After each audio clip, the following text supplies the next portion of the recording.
Thanks, Shanna. Hey, on behalf of the basketball program here at UCLA, the first thing we want to do is recognize the passing of Rayford Johnson. And I can personally say that probably the top, in the top two highlights of people that I've been able to meet since I've become the basketball coach at UCLA was a chance to meet Rayford Johnson and somebody of his stature and what he meant to Los Angeles, UCLA. Having met my home for a former player event was an unbelievable honor, something I'll never forget. I remember sitting my daughter down, explaining to her who he was and what he meant to civil rights, to people, humanity. Just what a gracious man. And going back and after meeting him and learning and then reading about some of the things that went on in his life. And I wish I had the character he had to deal with the things he dealt with as a young person and with the grace and dignity that he did it. So on behalf of our program, I want to make sure we recognize his passing and offer our prayers and condolences to his entire family. Thank you, Coach. We will go ahead and get started with questions for Coach. Ben, go ahead.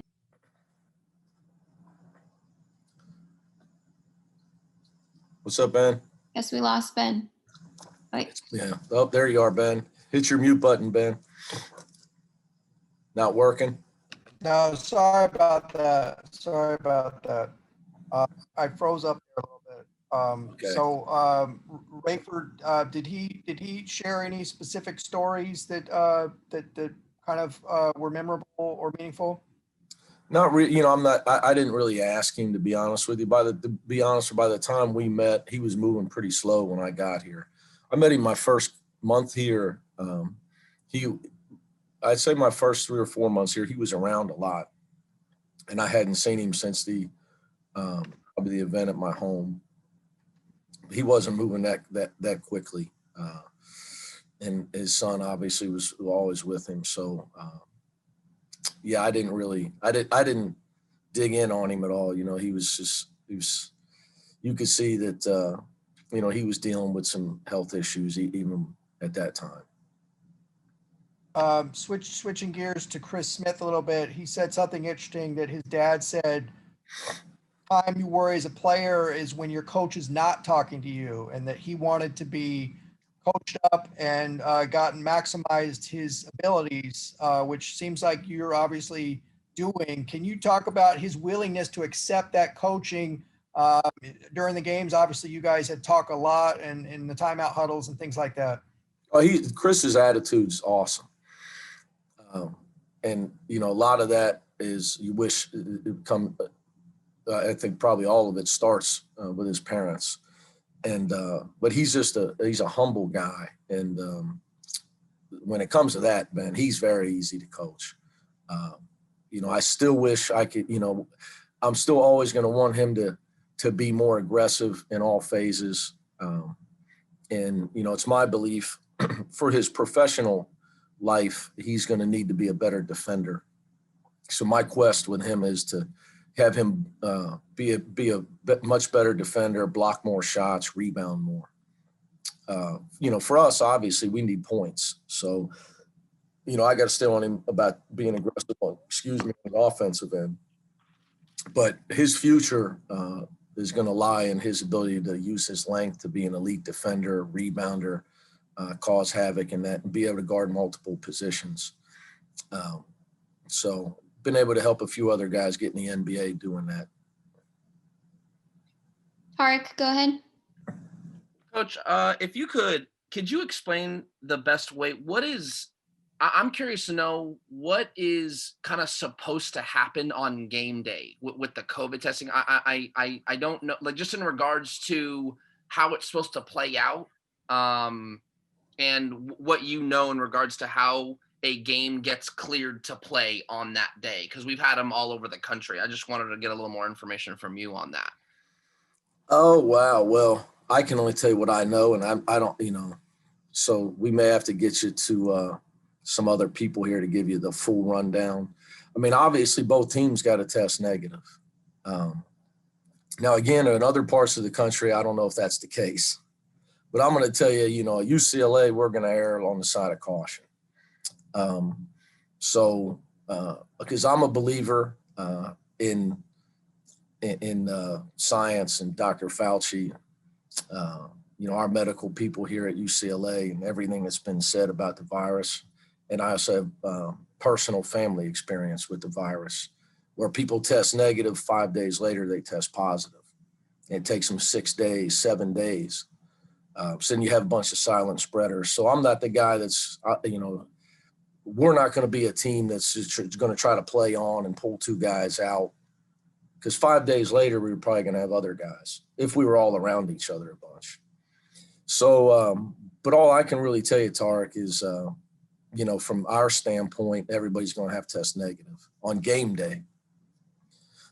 You know, and obviously prior to leading up to that. So I think there's priors, though, to be honest with you, Tarek. Our athletic director and our assistant athletic director are in close communication daily with our upcoming opponents on testing information, because the NCAA protocols certain amount of tests per week plus another one on game day.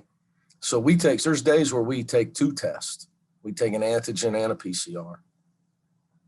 So we test every day. Everybody doesn't do that. Like I said, sometimes we take 2 different tests in a day. All right. Tracy, go ahead. Hey, Coach. How you doing? What's up, Trace? So can you talk about the status of Jalen Hill and Johnny Juzang? And I know you're a competitor, but given that maybe they might have been injured, were you slightly even a little bit relieved that you didn't play? No, Jalen was going to play. Oh, No, yes, okay. no, we wanted to play. Our guys want to play games. Jalen was ready to go Monday. He went through full game day practice. You know, Johnny's probably, you know, he could be anywhere. It just depends. You know, we're being careful with Johnny. He's got a career. You know, with his foot and what he's dealing with, we're just trying to make sure that we're being as responsible as we can for him.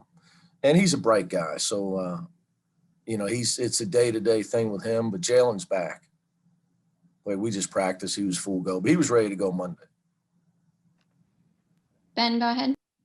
Two things. One quickly, any info on the makeup date for the game Monday? And then circling back to Chris Smith for a second, do you remember specifically what you were looking for him in those first 2 games that you were kind of talking to him about that he needed to do better? Well, he's got to eliminate turnovers when he has a smaller guy on him. He's got to get to a spot and score over the guy. He makes a mistake when he has a smaller guy at times. He's not going to, at his height, he's not going to get around a 6'2" guy. The guy's going to bait him into a charge, and it happened more than once. I know he had at least 3 charges in his first 2 games. And so that's something I got to help him with. He's got to understand. All he's got to do is get to his spot and score over the guy. Your other question, as far as the Long Beach game, we're still working on it. It's not quite there yet. Tracy, go ahead. Hey, Jules said in his first game, he was playing like he was a little afraid not to make mistakes. It seemed like the team was like that a little bit to start the season last year. What do you attribute that to, and how do you coach around that? Yeah, I don't buy it. So, you know, I think our defense was really bad, and it's my fault because we should be a better defensive team than that. And I think San Diego State's defense was elite. It wasn't just good, it was great. They were the most physical anybody's played us since I've been the coach at UCLA with their blockouts. They had more humility than us to the physicality, toughness, defense. And I think they sometimes you got to be man enough to admit the truth. Tracy, follow up. As a coach, sometimes you got to give the other team credit. I know you can't talk about it, but you just received some good news on the recruiting front. Talk a little bit about how strange this has been recruiting with the dead period continually getting extended, and how big of an impact you think the transfer portal will be this year, given that players won't have to sit out. They won't get that penalty of sitting out a year. Yeah, well, first of all, I can't comment on any buddy that may or may not have committed. But yeah, you said you did you ask? I mean, the dead period's extended. Everybody else, I know Trace. I don't know if anybody else does. So what we're till April 15th. That's just the COVID world of recruiting with a lot of Zoom calls and video. And the most challenging part of it, I will say to you, is not being able to watch the younger guys, because we had to feel, like I had seen Will McClendon play since I got the job. I had seen Peyton Watson play. It's the next 22 and 23. And you said, well, watch them on film. Well, they're not even playing high school in California. Now high school basketball just got canceled in Vegas as well. So it's hard to evaluate what you can't see, and it's really dangerous recruiting off of film. That's what you got. There's a reason NBA scouts fly all over, and you see general managers in the stands at Pauley Pavilion watching games, because it's really hard to do it off film. And then being able to get to games or be sitting courtside at AAU events where you're really up close. That's what I think the toughest part about the recruiting. To wrap it up, Tracy, with the transfers, it's basically possibly free agency. You'd a one-time imagine if in the NBA you signed a guy to a 4-year deal, but he can opt out anytime he wants. That's what we're going to be forced to deal with in college basketball. You sign a guy to a 4-year deal, but he can opt out and play for your opponents if he wants to. And you can spend thousands of dollars recruiting him sophomore, junior, senior year, flying all over America. And he signs a 4-year deal with you. And, the NCAA was a whole big deal. It's got to be a 4-year deal, not a 1-year deal. You can't run guys off, all that, which who would really, I guess some people have done that. I've never done it, but, so it's a 4-year scholarship and all that, but now they can just leave. So it's going to be free agency. So it factors into your thinking, because it's going to be the first time that it goes on. So how does that hurt UCLA? Does it help UCLA? It's just like everybody else, right? The NBA just went through free agency. Who are the winners and losers of spring free agency? Right. It's going to happen, right, in college basketball. College football, I guess it will be sooner, because their season will end before ours. So it'll be interesting to kind of watch how that goes. Give us a little feeling of what you're seeing from Seattle on tape. Shoot a lot of threes. They're plus, it's unusual because they're not a big team, but they're plus 26 on the offensive glass in 4 games. It's a monster number. But they shoot almost 29 point something threes a game.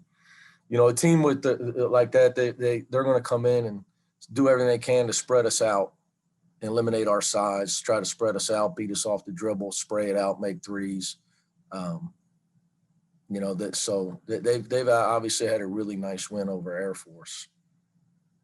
I think they beat them double figures. So got a couple guys that can do some things with the basketball, some matchup issues maybe for us, but the 3-point shot's the great equalizer, and they shoot a lot of them, and they can shoot it. And then they do hustle, because to have their rebounding numbers, you got to play really hard to be at the advantage they are on the glass. Any other final questions here for Coach? And guys, they are here already, just so you know. They were in the bubble deal in Vegas, and they came straight here. So knock on wood, everything goes well. All right. Well, that will do it for today then. Thank you, Coach. Hey, thank you, guys.